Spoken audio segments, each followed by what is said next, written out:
How to join Telegram private channel without an invite link. Hello guys, this is Atticus and welcome back to another tutorial video.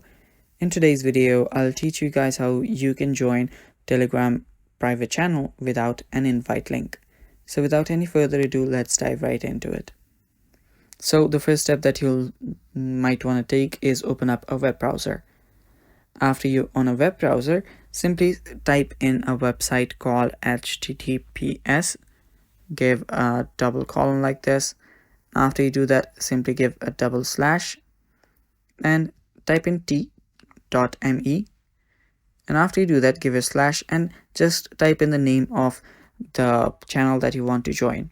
Now tap on enter, and after you tap on enter, there we go. Now you have the invite link, which you can just tap on view in Telegram and then open Telegram.